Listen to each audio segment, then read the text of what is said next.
দর্শক বন্ধুরা, welcome back to my YouTube channel. বন্ধুরা, আমার ইউটিউব চ্যানেলে আপনাদের সকলকে স্বাগত জানাই। তো চলুন বিভিন্ন স্বনামধন্য পত্র পত্রিকায় প্রকাশিত কয়েকটি বিশেষ খবর দেখে নেওয়া যাক। প্রতিবাদী কলমে প্রকাশিত বিশেষ খবরটি হল, বিজেপি মমতা হঠাৎ দিল্লি যাচ্ছেন মুখ্যমন্ত্রী। ডবল ইঞ্জিনের প্রবল পরাক্রমী বিজেপিতে আরও বেশি সুখবরের আশায় বৃহস্পতিবার 2.30 বিমানের দিল্লি রওনা দিচ্ছেন মুখ্যমন্ত্রী ডক্টর মানিক সাহা। দিল্লি সূত্র বলছে, মুখ্যমন্ত্রী দিল্লি পৌঁছানোর আগেই তীব্রামতার মুকুটহীন রাজা প্রদ্যুৎ কিশোর দেববর্মনের সঙ্গে বৈঠক হয়ে গিয়েছে কেন্দ্রীয় স্বরাষ্ট্রমন্ত্রী অমিত শাহ এবং স্বরাষ্ট্র সচিবের। এবার বৃহস্পতিবার রাতে মুখ্যমন্ত্রীর সঙ্গে প্রদ্যুৎ মানিক্যের বৈঠক হওয়ার কথা। এরপর আলাদা আলাদাভাবে অসমের মুখ্যমন্ত্রী হিমন্ত বিশ্ব শর্মার সঙ্গে বৈঠক করবেন ত্রিপুরার মুখ্যমন্ত্রী ডক্টর মানিক সাহা এবং প্রদ্যুৎ কিশোর দেববর্মন। সবশেষে হিমন্ত বিশ্ব শর্মা, মানিক সাহা এবং প্রদ্যুৎ কিশোর দেববর্মনের একযোগে বৈঠক হওয়ার কথা। প্রদ্যুৎ কিশোর দেববর্মনের কাছে পাকা খবর রয়েছে, তার দলের কম করেও 7 জন বিধায়ক বিজেপিতে যোগ দেওয়ার জন্য একেবারে পা বাড়িয়েছেন। এদের 2 জনকে মন্ত্রী এবং অন্যান্যদের রাষ্ট্রমন্ত্রীর পদমর্যাদা সম্পন্ন পদ দেওয়ার প্রলোভন দিয়েছেন বিজেপি। এরা যদি বিজেপিতে যোগ দিয়ে দেয়, তাহলে মথার বাদবাকি বিধায়করাও যে আর বসে থাকবেন না, সেটাও স্পষ্ট প্রদ্যুৎ মানিকের কাছে। এই আবহে বিজেপি তার কাছে প্রস্তাব দিয়েছে গোটা দলকে নিয়েই সম্মানে রাজকীয় মর্যাদায় বিজেপিতে মিশে যান প্রদ্যুৎ মানিক্য। দ্বিতীয় লাইন হল, বিজেপির জোটসঙ্গী হয়ে যাক মথা, মন্ত্রিত্বেও শরিক হন। বিজেপিতে সরাসরি যোগ দিলে প্রদ্যুৎ মানিক্য কিংবা তীব্রামতার বিধায়কদের কী ধরনের সুযোগ সুবিধা থাকবে, এডিসি কী কী পাবে, সেটা প্রজেক্ট সেশনের পাশাপাশি জোটশরিক হিসেবে মন্ত্রিসভায় এলে কী কী সুযোগ সুবিধা পাবে, সেটিরও আলাদা প্রেজেন্টেশন দেখানো হয়ে গিয়েছে প্রদ্যুৎ মানিক্যকে। এবার মুখ্যমন্ত্রীর সঙ্গে আলাপ আলোচনার পর অন্যান্য বিষয়গুলো নির্ধারিত হবে বলে খবর। যদিও রাজ্য বিজেপি সূত্র গোটা বিষয়টি এখনও চূড়ান্ত গোপনীয়তায় বাস্কবন্দি করে রেখেছে। বিষয়টি এতটাই গোপন রাখা হয়েছে যে দলের 2-3 জন নেতৃত্ব ছাড়া অন্যদের কাছে টু শব্দটি পর্যন্ত করা হচ্ছে না। দেওয়ালেরও কান আছে এই ভয়ে, কিন্তু দেওয়াল শুনিয়ে নিয়েছে সভ্যতা। তীব্রামতা সূত্র বলছে, প্রদ্যুৎ মানিকের পছন্দ দ্বিতীয়টি, অর্থাৎ মথার অস্তিত্ব বজায় রেখে মন্ত্রিসভায় যোগদান। এতে মন্ত্রী হওয়ার জন্য উৎসুক হয়ে থাকা মথার বিধায়করা যেমন খুশি হবেন, তেমনি অন্যান্যরাও নানা পদ পেয়ে খুশি থাকবেন। পাশাপাশি নিজের অস্তিত্ব বজায় রাখতে পারবে তীব্রামথা। কারণ ক্ষমতার বাইরে থেকে তীব্রামথার নেতাকর্মীরা এই কয়েক মাসেই প্রায় অধৈর্য হয়ে পড়েছেন। সরকারের সঙ্গে থাকলে সাধারণ ঠিকাদারি সহ ব্লকের কাজকর্ম বা অন্যান্য কাজকর্ম পেয়ে যেমন তারা বেঁচে পড়তে থাকতে পারতেন, বিরোধী দলে থাকায় সেই সুবিধা খুব কম। এমনকি প্রশাসনিকভাবেও তারা তেমন বেশি দাম পান না বলে অভিযোগ। এই কারণে একেবারে নিচুতলা থেকে শুরু করে উঁচুতলা পর্যন্ত সমস্ত স্তরেই ক্ষমতার স্বাদ পেয়ে একেবারে মরিয়া হয়ে উঠেছে। গোটা বিষয়টি নিয়ে প্রায় হতাশ হয়ে পড়েছেন প্রদ্যুৎ কিশোর দেববর্মনও, যে কারণে তিনি সোশ্যাল মিডিয়ায় নানা হতাশাজনক বক্তব্য রাখছেন। কখনো বা অডিও বার্তা ছড়িয়ে দিয়ে তার হতাশা ছড়িয়ে দিচ্ছেন।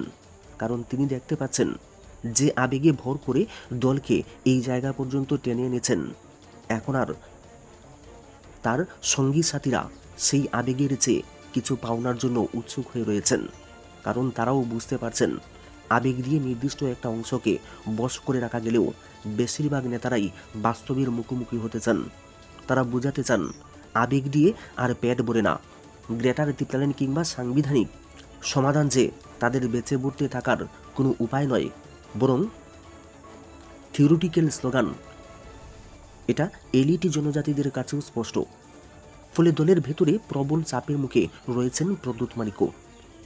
আর সেই চাপের খবর বিজেপির দপ্তরে পৌঁছাতেই দলের রণনীতিকাররা সাজিয়েছেন নানা ধরনের এবং নানা মাপের আস্থা।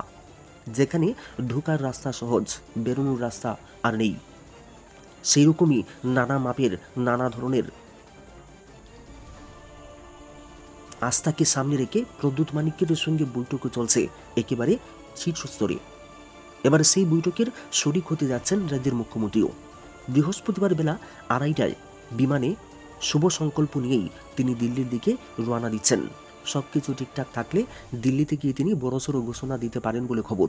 তীব্রামতার উদ্দেশ্যে চিঠি, ঐক্যবদ্ধ লড়াইয়ের আহ্বান। তীব্রামতা দলের উদ্দেশ্যে খোলা চিঠি দিল সিপিআইএমএল লিবারেশন। দলের তরফে রাজ্য সম্পাদক পার্থ কর্মকার সহ অন্যান্যরা আগরতলা প্রেস ক্লাবে আহত এক সাংবাদিক সম্মেলনে এর ব্যাখ্যা দিয়েছেন। সংবিধান ও গণতন্ত্র রক্ষার স্বার্থে এবং জনজীবনের মৌলিক ইস্যুতে ঐক্যবদ্ধ লড়াইয়ের আহ্বানে তীব্রামতা দলের উদ্দেশ্যে খোলা চিঠি দেওয়া হয়েছে বলে নেতৃত্ব জানিয়েছেন। বিজেপির শাসনকালের বিষয়গুলো তুলে ধরে পার্থ কর্মকার জানিয়েছেন, এই সময়ের মধ্যে দেশ ও দেশবাসীকে রক্ষার জন্য বিজেপিকে ক্ষমতাচ্যুত করতে হবে। রাজ্যের পরিস্থিতিও তুলে ধরেছেন তিনি। এডিসি এলাকায় তীব্রামতা শাসন করছেন। এডিসির প্রতি বিমাতৃসুলভ আচরণ করছে বিজেপি পরিচালিত সরকার। রাজ্যের সামগ্রিক বিষয়গুলো তুলে ধরে পার্থ কর্মকার বলেছেন, বিরোধীদের মধ্যে ভোট ভাগাভাগি যাতে না হয় তার প্রতি দৃষ্টি রাখতে হবে।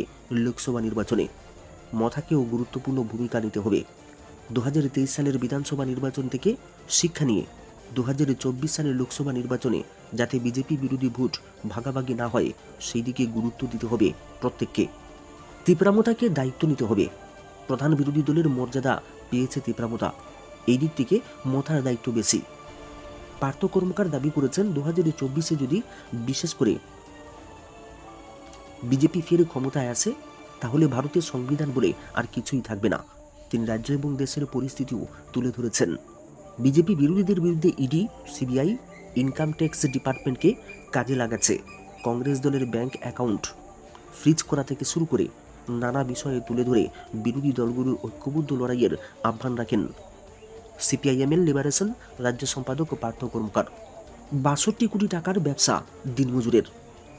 62 কোটি 5,04,350 টাকার মালামাল বিক্রি করেছেন কাঁধে ভার বয়ে মাটি টানা এক দিনমজুর।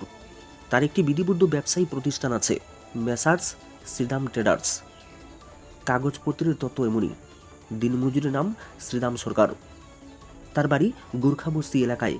তাকে এখন অর্থমন্ত্রকের একটি সংস্থা টানা জিজ্ঞাসাবাদ করছে। শ্রীরাম ট্রেডার্স নামে সংস্থা শুধু কাগজপত্রই আছে, ঠিকানায় তেমন কোনো সংস্থা নেই।